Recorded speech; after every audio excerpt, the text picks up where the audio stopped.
Gênesis 10, 8, 8 ao 12. Vocês estão vendo aqui a descendência de Cuxi, né? Que era neto de quem? De Cã, um dos filhos de Noé. Filhos de Noé, Sem, Cã e Jafé. Nós falamos deles na aula passada. E esse homem, ele se tornou poderoso na terra. Daí no Gênesis 11, do 1 ao 9, fala assim: toda a terra tinha uma só língua e servia-se das mesmas palavras. Alguns homens, partindo para o Oriente, encontraram na terra de Senar uma planície onde se estabeleceram. E disseram uns aos outros: vamos, façamos tijolos e cozamo-los no fogo. Serviram-se de tijolos em vez de pedras, e de betume em lugar de argamassa. Depois disseram: vamos, façamos para nós uma cidade e uma torre, cujo cimo atinja os céus. Tornemos assim célebre o nosso nome, para que não sejamos dispersos pela face de toda a terra. Mas o Senhor desceu para ver a cidade e a torre que construíram os filhos dos homens. Eis que são um só povo, disse o Senhor, e falam uma só língua. Se começam assim, nada futuramente os impedirá de executarem todos os seus empreendimentos. Vamos, desçamos para lhes confundir a linguagem, de sorte que já não se compreendam um ao outro. Foi dali que o Senhor os dispersou daquele lugar pela face de toda a terra, e cessaram a construção da cidade. Por isso deram-lhe o nome de Babel, porque ali o Senhor confundiu a linguagem de todos os habitantes da terra, e dali os dispersou para a face de toda a terra. Hoje a gente vai falar sobre a Torre de Babel e esse pessoal aí, essa descendência de Cã, que vocês veem que é tão interessante, gente, como eles povoaram a terra, né? Povoaram toda a terra, e aí a gente vê esse personagem importante que descende do filho de Noé, do Cã, aquele filho que foi, que teve aquele imprevisto com Noé. Lembram que Noé amaldiçoou o filho dele, e dessa descendência nasce um homem chamado Nimrod, que começa a construir um povo, um império, né? Digamos assim. O Nimrod, ele foi a primeira tentativa de Satanás de formar um ditador mundial. Ele é o primeiro tipo de anticristo que a gente vê na Bíblia.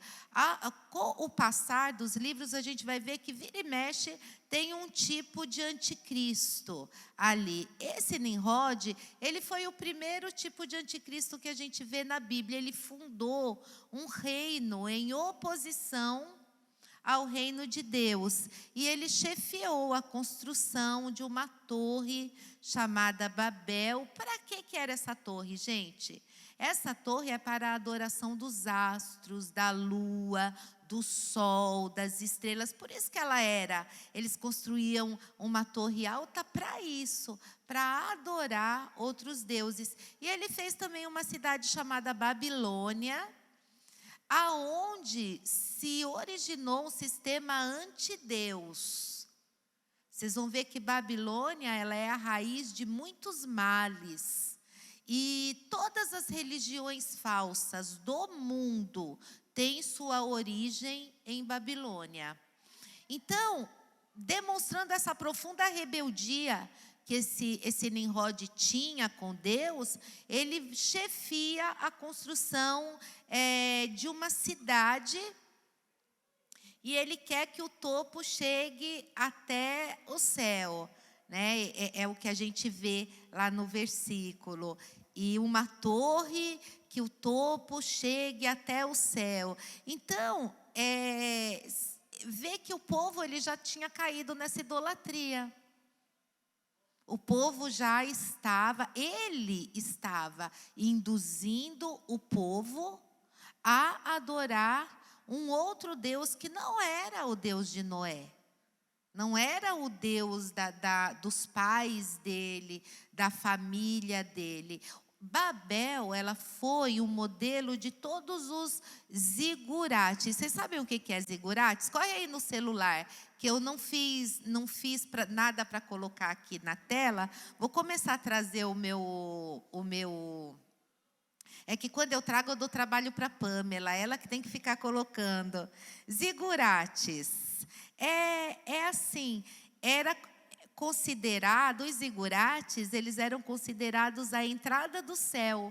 O zigurate é uma forma de templo construído com tijolos na forma de pirâmides. Ele tem assim, geralmente, havia 7 degraus, né, nos mais altos. Você vê que lá no versículo 3, eles falam assim: e disseram uns aos outros, vamos, façamos tijolos e cozemos no fogo.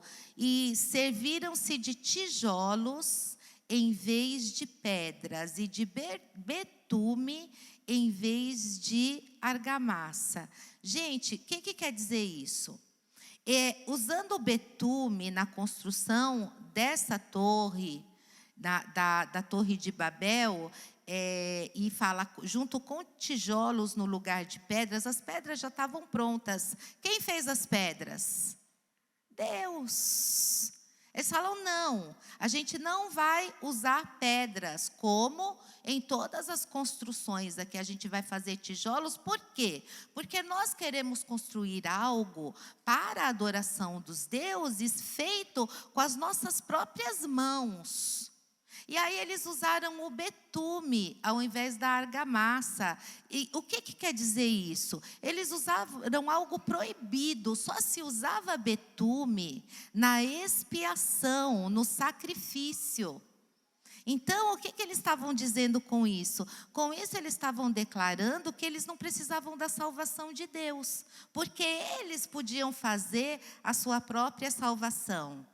E aí o Nimrod, ele dizia para o povo, né? Ele falava assim, Deus falou que não ia destruir mais a terra com dilúvio, mas aí que Deus muda de ideia.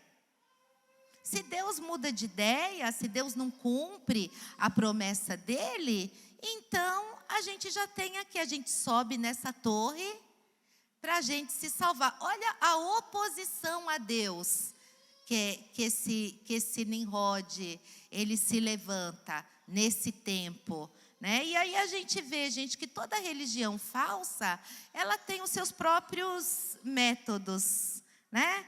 Ela usa dos seus próprios métodos, comete lá os erros, e a gente sabe que ela se afasta do caminho, porque lá em João 14 fala, eu sou o caminho, a verdade e a vida. Ninguém vem ao Pai a não ser por mim. Ninguém vem ao Pai adorando Deus Sol, Deus Terra, Deus Natureza. Não, ninguém vem ao Pai se não passar pelo Filho. E em Gênesis 11, 7, o que Deus fala ali, gente? Eu amo essas teofanias, que é quando Deus fala, quando fala que Deus desce à terra. Ele fala assim, vamos. Você está vendo que Deus não está sozinho? Né? Deus fala aqui para alguém, Deus fala assim, eu vou descer e confundir. Não, ele fala assim, vamos. Né? Desçamos para lhe confundir a linguagem, de sorte que não compreendam um ao outro. Gente, a confusão de línguas foi uma maldição sobre a raça humana. Mas ainda não é o juízo. O juízo vem na tribulação. Mas desde que as nações, desde que foram espalhadas sobre a terra, as nações elas estão entregues ali aos seus próprios caminhos, não é? Sem se lembrar que Deus Deus, ele tem o total controle da história. E aí esse povo, ele vai ser disperso. E a gente vai ver, gente, que aqui na Babilônia se originam as abominações. Na Babilônia se originam as prostituições espirituais. Tem uma lenda babilônica que é a história que conta a história do Nimrod e da mulher dele, chamada Semíramis. E diz que a Semíramis, ela esperava um filho quando o Nimrod morreu. Então a Semíramis, ela ficou desesperada, porque ela tinha medo de perder o poder, porque os dois governavam juntos. E aí, quando nasceu o filho, né, que ela declarou lá, o menino que se chamou Tamuz, ela declarou que esse menino era a reencarnação do Nimrod.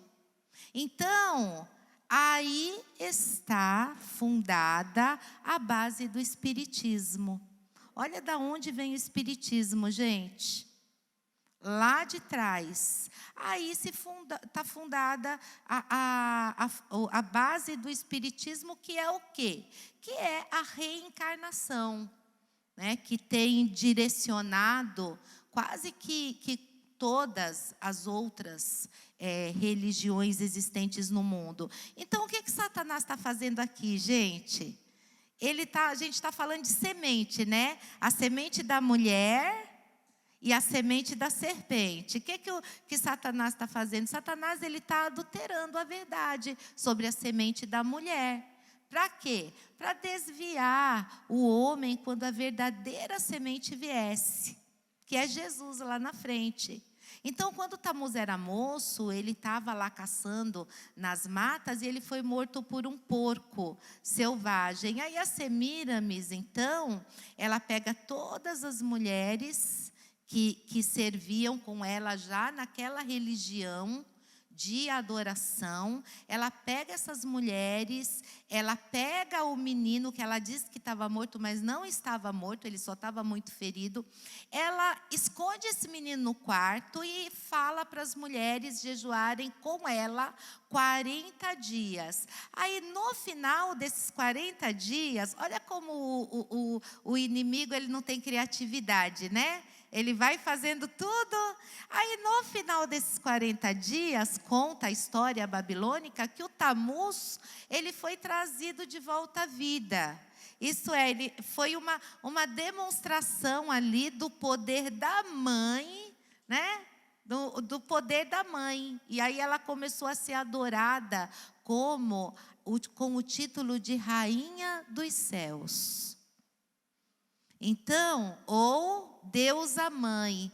E o símbolo dessa religião foi a imagem da mãe com a criança nos braços, que é conhecida como o mistério da mãe com a criança. Procura aí no celular de vocês, que eu não trouxe para colocar aqui, procura imagens de Semíramis. Vocês vão ver como não há nada de novo debaixo do sol. Como essas religiões, elas vêm, a gente está falando da descendência de um filho de Noé, tá? Depois a gente vai estudar a base de religiões, vocês vão ver. Mas aqui a gente já começa a entender. Por isso que eu digo a vocês que a Babilônia, ela é o começo de todas as religiões, as abominações. Gente, rapidamente essa religião se estendeu pelo mundo. Acharam Semíramis? Acharam? A imagem da mãe com a criança? Não, não. Eu vou botar no grupo para vocês, se vocês não acharem, tá? É assim, bem... Eu não quero dar trabalho para a Pamela, como eu dou em todas as aulas, aí eu não fiz o meu... Isso, mostra para eles. Vocês acharam? Tem outras que são mais parecidas ainda com as que a gente vê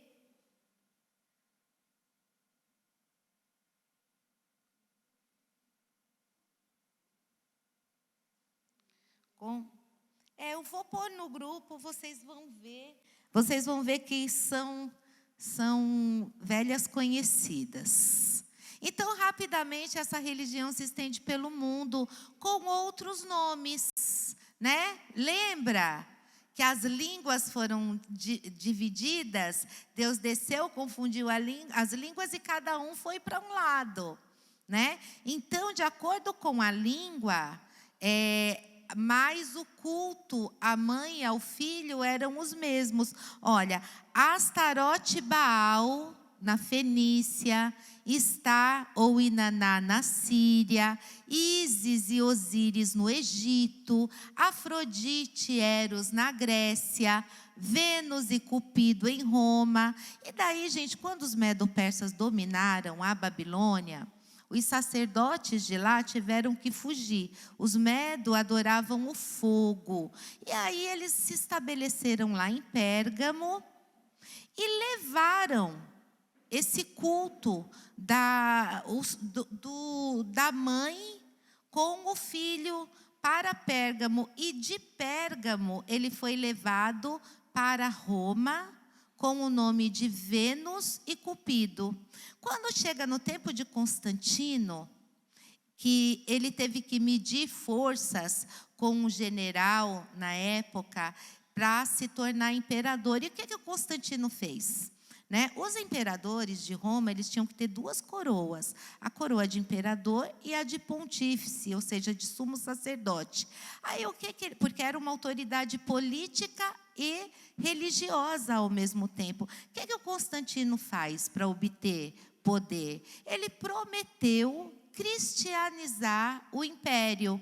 E aí os cristãos, eles apoiaram o Constantino na última batalha, no ano de 312. O Constantino venceu como imperador, e aí ele declarou o cristianismo a religião oficial do império. E nesse tempo muitos se tornaram cristãos, gente, porque o puxa-saco do Constantino. Mas vocês entendem que para um povo que tinha tantos deuses, isso não era nada? Era só um Deus a mais? Para eles não era nada dizer que eles eram cristãos também. Era só mais um. Na verdade, eles não tinham nascido de novo. E aí, pelo fato deles não terem nascido de novo, o que é que aconteceu? Começou a acontecer um sincretismo religioso. Começou a acontecer ali um sincretismo com o cristianismo e o paganismo. E aí, aquelas imagens pagãs foram sendo introduzidas com nomes cristãos. E daí, Vênus e Cupido passa a se chamar Maria e o menino Jesus. E aí ela foi honrada como a rainha dos céus e se tornou a mediadora entre Deus e os homens. Então, exatamente como era na Babilônia. Os velhos festivais, os feriados, todos eles foram introduzidos, no chamado cristianismo, entre aspas, e eles estão aí fixados, foram fixados com o tempo e estão aí até hoje, porque não existe nada de novo debaixo do céu, E aí a gente vê a festa de Astarote, que Astarote era o nome fenício de Semíramis. E uma princesa fenícia chamada Jezabel, lembra da Jezabel? Que tinha lá um desafeto com Elias. A Jezabel, ela introduziu este culto em Israel. E aí a gente vai ver claramente na Bíblia isso. Abre a Bíblia em Ezequiel 8, do 14 ao 18. Marquem esses versículos, porque a Bíblia conversa com a Bíblia, tá? Vocês vão ver isso há muito tempo. A gente está falando de uma coisa que aconteceu lá no Gênesis, mas que na época de Ezequiel, olha como é que está isso aqui na época do Ezequiel. Depois me levou à entrada da porta da casa do Senhor, que olha para o norte. E eis que estavam ali mulheres assentadas, chorando por quem? Por Tamuz. Então me disse: viste, filho do homem, verás ainda maiores abominações do que estas. Isso é Deus falando para Ezequiel. E levou-me para o átrio interior da casa do Senhor. E eis que estavam à entrada do templo do Senhor, entre o pórtico e o altar, cerca de 25 homens, de costas para o templo do Senhor, e com os rostos para o oriente. E assim virados para o oriente, adoravam o sol. Olha a visão que Deus está dando para o Ezequiel. Gente, o sol no céu também era chamado do símbolo de Tamuz, o filho da rainha dos céus. Olha como esse povo estava perdido. Às vezes a gente pensa: ai meu Deus, por que a nossa geração é uma geração tão perdida, né? Hoje a gente tem no Brasil, principalmente, um número de pessoas que conhecem ao Senhor, mas até o nosso país mesmo, né? Que tem tantas religiões misturadas e que adoram outros deuses. Da onde vem isso? Vem daqui. Lá em Jeremias 44, também a gente vai ver, né? De maneira que, da parte remanescente de Judá, que entrou na terra do Egito, a fim de lá peregrinar, não haverá quem escape e fique para tornar a terra de Judá, a qual era seu grande desejo voltar, para ali habitar, mas não voltarão, senão um pugilo de fugitivos. Então responderam a Jeremias todos os homens que sabiam que suas mulheres, olha isso, gente, os homens sabiam que as mulheres estavam queimando incenso à rainha dos céus. Aí você fala: por que Deus deixou Israel ser destruído e levado cativo à Babilônia? Olha como é que estava esse povo aqui. E tudo começou aonde? Lá atrás, tá? Então, os homens sabiam que as mulheres, elas estavam queimando incenso. Eu quero que vocês anotem aí, para vocês lerem com calma, depois em casa, Jeremias 44, do 14 ao 19, tá bom? Que aí vocês vão ver. Todas as religiões falsas, vocês vão ver que todas as religiões falsas do mundo tiveram sua origem na Babilônia. Então a gente viu aqui esse período da Torre de Babel, onde eles constroem uma torre para engrandecer o seu próprio nome, né? E aí Deus vai lá e Deus vê que o desígnio do coração do homem é mau, né? Então quando eles se juntam, Deus vê que fica pior ainda. E aí Deus diz: não, vamos espalhar esses homens, esse povo. E aí Deus espalha, e aí é onde há essa disseminação de espalhar as pessoas por toda a terra, onde nascem as novas línguas. E é aqui, nesse episódio, que se dá origem ao que se forma a Tábua das Nações. O que é Tábua das Nações? É essa geração dos filhos de Noé, que a gente viu agora, e que eles formam as 70 nações que vão povoar a terra dali para frente. E uma coisa que eu não posso deixar de mencionar para vocês, gente, é que no capítulo 11, quando o texto diz: vinde, façamos um nome grande, né? E aí Deus confunde as línguas. Eu não consigo parar de relacionar esse texto com Atos 2. Vocês lembram o que aconteceu em Atos 2? Vou ler um pedacinho aqui para vocês.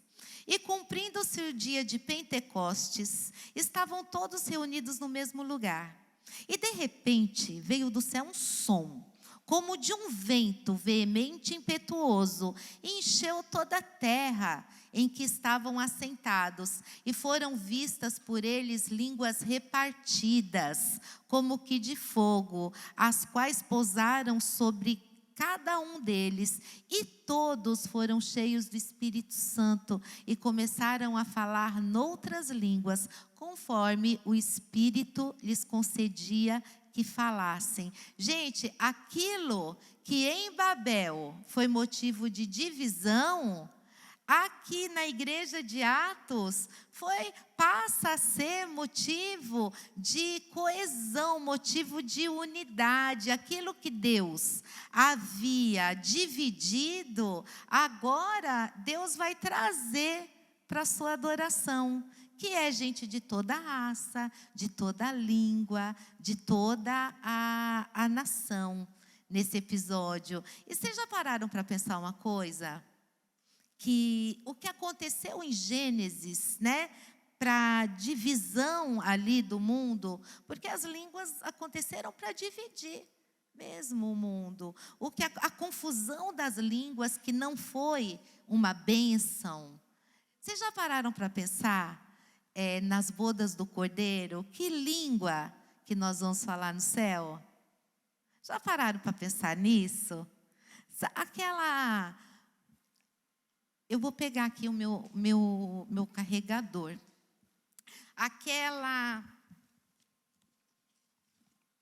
Coloca para mim alguém aqui. Esqueci. Né? Aquela parte lá em Isaías que o anjo fala, Kadosh, Kadosh, né? Santo, santo, e ele fala em hebraico. Muitos estudiosos, e eu também creio, que nós vamos falar hebraico no céu, né? Mas quando vocês leem, quando vocês veem essas passagens, vocês não ficam, né? Por que será que aleluia? Deus deixou uma aqui, desse lado. Obrigada, Diego. Não, aqui é assim mesmo. Funcionou. Obrigada. Não é? Já pararam para pensar que aleluia é aleluia aqui, aleluia no céu? Que tem uma palavra do céu que a gente pode falar na terra? Vocês já pararam para pensar por que a gente não fala aleluia? Quando a gente fala aleluia, o que deve acontecer? Quando a gente começa a falar o que os anjos falam, a língua do céu. Porque, gente, aleluia é aleluia. É aleluia no Brasil, na Espanha, nos Estados Unidos, na Grécia, em Israel e no céu. Então, a gente tem essas coisas que Deus deixou para a gente, que a gente precisa usar. Vocês já experimentaram um dia, vocês começarem a adorar a Deus e começar a dar graças e aleluia? O que acontece? Exatamente. Exatamente. Então, são armas, são chaves que a Bíblia nos dá. E a gente precisa começar a usar essas chaves para abrir portas. Chave serve para quê? Para abrir portas. A Bíblia nos dá chaves e cada uma delas abre uma porta para o sobrenatural de Deus na nossa vida. E nós temos que usá-las. Amém? Então, a gente vê na Bíblia, a gente vê o que aqui, gente? Porque, vocês viram o que a gente falou? De Noé, da descendência do Noé, da confusão das línguas da Torre de Babel, da Tábua das Nações, né, onde eles se dispersaram pelo mundo, e Você viu como Nimrod foi algo realmente do inferno para aquele tempo? Porque dali o Nimrod... E vocês conseguem entender que a semente da serpente continua forte ali? A semente da serpente continua forte. O Sem, ele é a semente da mulher. Do Sem vai sair toda a genealogia até chegar no Abraão, até chegar naquele que Deus escolheu. Mas aquele que foi amaldiçoado, ele continua a linhagem da serpente. E aí você vê que essa linhagem, ela traz a idolatria. A gente foi até Isaías, que é um outro tempo muito mais adiante, e nós vemos que eles cultuam a rainha do céu. A gente chega no Brasil e a gente vê que se cultua a rainha dos céus. Não é? A gente chega nos outros países, você chega em Roma, você chega em outros países, você vai ver, então só muda de nome, mas começou ali, na raiz de todos os males da idolatria. Começou com quem? Com a semente da serpente, que quer o quê? Quer confundir a semente da mulher, quando ela viesse, que foi quando Jesus veio. Diga.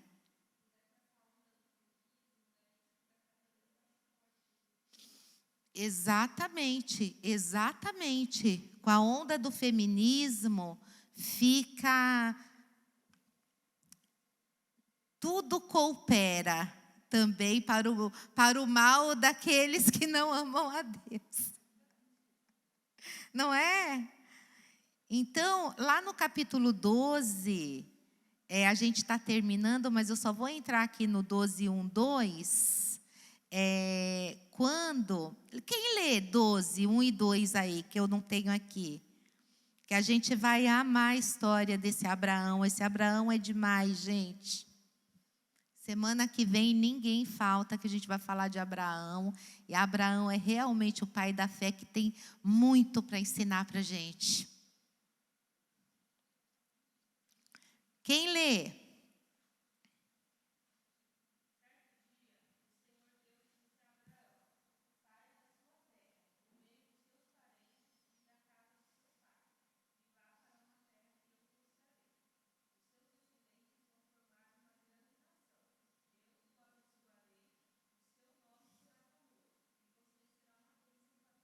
Olha só, gente. Quando a gente chega lá no capítulo 12, o que Deus diz para Abraão? Eu vou fazer de você um grande nome. Eu vou usar você. Para quê? Para glorificar o meu nome. Como é que eu vou fazer isso? Ser tu uma bênção. Como é que Deus glorifica, gente, o seu nome? Abençoando Abraão, para que Abraão abençoasse os outros. Abraão, por onde você andar, você vai ser bênção às nações, aos povos, às pessoas. Então, a partir daqui, a gente vai começar a fazer um panorama bíblico, tá bom? Porque se a gente for se aprofundar muito em cada capítulo, a gente não vai conseguir sair do Gênesis. Então, a partir daqui, da história de Abraão, a gente vai contando todas as histórias e tudo que é importante, tá? Nesses capítulos. E lá na Torre de Babel, gente, o que o homem queria? Vamos fazer do nosso nome grande. Aí Deus vai e Deus dispersa eles. Não é? Eles não que falaram isso? Vamos fazer do nosso nome grande. Deus foi e dispersou todo mundo. Aí Deus, ele chega para Abraão e ele fala o que para Abraão? Eu vou fazer teu nome grande. Gente, Deus escolheu Abraão para isso. O que foi motivo de divisão lá em Babel, em Abraão, não é divisão. Deus, ele chama Abraão para formar um povo e para abençoar toda a humanidade através dele. Amém? E a semana que vem a gente fala de Abraão. Vou dar, aqui não adianta a gente começar falar dele agora, que tem muita coisa para falar, mas quero que vocês vão tomar cafezinho, que ainda dá tempo. E alguém tem alguma dúvida? Procure Semiramis, escreve aí, procura na internet. Procura entender essa história, entender da onde que vem toda essa fundação de outras religiões, inclusive da religião da reencarnação. Tá bom? Amém? Vocês vão ver muita coisa de lá de trás, aqui no nosso tempo, porque como eu disse para vocês, e como Salomão disse, não há nada de novo debaixo do sol. Tudo se repete. E é muito bom a gente saber disso e entender isso. Entender que as coisas se repetem a cada geração, muitas vezes de uma forma diferente, muitas vezes com outro nome, porque cada geração tem sua cultura, tem o seu tempo, mas que tudo tem um fundo espiritual. E se a gente souber o início de tudo isso, os nossos olhos estão abertos. E a gente não vai se enganar. Tá? Quando vier o engano, quando o Deus desse século vier com o engano, a gente vai olhar e falar, não. Eu sei o que está por trás disso. Muitas vezes por trás de coisas que parecem inocentes. Está tudo isso que eu falei para vocês. Toda essa idolatria que começou lá atrás. Tudo isso que começou lá atrás. Muitas vezes a gente precisa compreender isso e fazer uma faxina na nossa casa. Eu já fiz isso. Quando eu compreendi o mundo espiritual dessa forma, da onde que se começou as maldições, quando eu compreendi o que era a rainha dos céus, o que é esse principado, porque eu não estou falando de uma entidade, eu estou falando de um principado, que é muito maior do que uma entidade, tá? Da onde ela vem, gente, Jezabel implantou essa religião em Israel, e nós vimos o que aconteceu em Israel.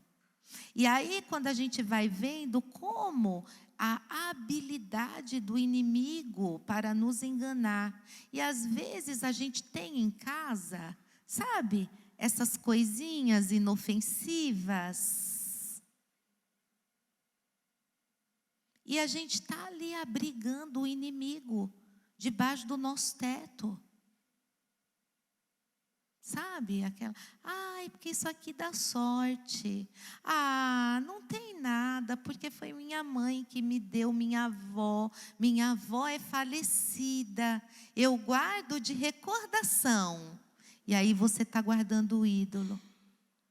E aí você está guardando coisas que têm comprometimento espiritual desde lá de trás. E olha, o inimigo não mudou, ele só muda a forma, mas a estratégia é a mesma. Só que Deus também não mudou. Deus ainda continua condenando a idolatria, a feitiçaria.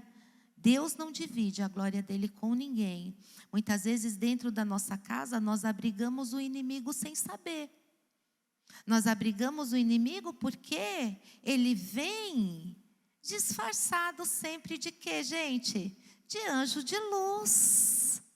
Ele vem disfarçado de uma coisinha inocente que você guarda ali. Muitas vezes a tua vida está travada em algum aspecto há anos. Muitas vezes você não consegue romper com coisas. E você fala, Deus, mas eu oro em cima disso.